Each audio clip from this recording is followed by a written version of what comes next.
মাদক গ্রহণ করার কারণে হযরত নূহ আলাইহিস সালাম আঙ্গুরের চারা রোপণ করতেছেন।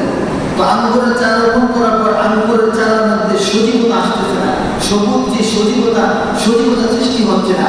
এবার ইবলিস রূপ দেশে অন্য রূপে এসে বলতেছে, আল্লাহ হাবিব, আমি আপনাকে একটি পথ বলে দিতে পারি, যদি আপনি এই পথটি কাজে লাগান তাহলে আপনার এই আঙ্গুরের সজীবতা, আঙ্গুর গাছের মধ্যে সজীবতা সৃষ্টি হবে, সজীবতা আসবে। এবার নূহ আলাইহিস সালাম বলতেছেন, তাহলে তুমি সেটাই করো। এবার ইবলিস বলতেছে, আমি 7টি প্রাণী চবাই দেব, 7টি প্রাণী চবাই দিলে এই আঙ্গুর গাছের মধ্যে সজীবতা সৃষ্টি হয়ে যাবে।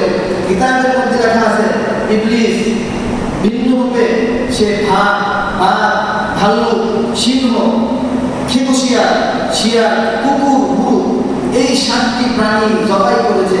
7টি প্রাণী জবাই করে 7টি প্রাণীর রক্ত আঙ্গুর গাছের গোড়ার মধ্যে দিয়েছে।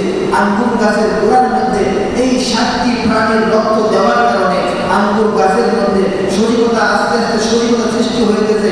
এবং কি ওই আঙ্গুর গাছের মধ্যে 70 রকমের ফল, 70 রকমের আঙ্গুর সৃষ্টি হয়েছে। আগে এই আঙ্গুর গাছের মধ্যে একরকম আঙ্গুর হইত, তাও কোনো রকম সজীবতা দেখা যাইত না। কিন্তু এই আঙ্গুর গাছের গোড়ার মধ্যে 7টি প্রাণীর রক্ত দেওয়ার কারণে 70 রকমের আঙ্গুর সৃষ্টি হয়ে গেছে। আঙ্গুর দিয়ে কিন্তু মদ বানায়, খেজুরের রস দিয়ে মদ বানায়।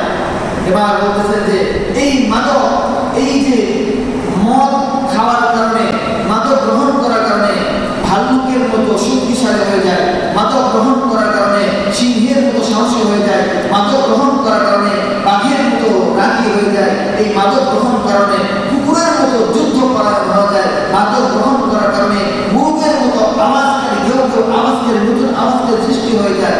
মাদক গ্রহণ করার কারণে মানুষ শিয়ালের মতো নতুনত্ব সৃষ্টি করে, শিয়াল যেরকম নতুন থাবা মারে এরকম মানুষ থাবা মারে, এই মাদক গ্রহণ করার কারণে, মাদক গ্রহণ করার কারণে।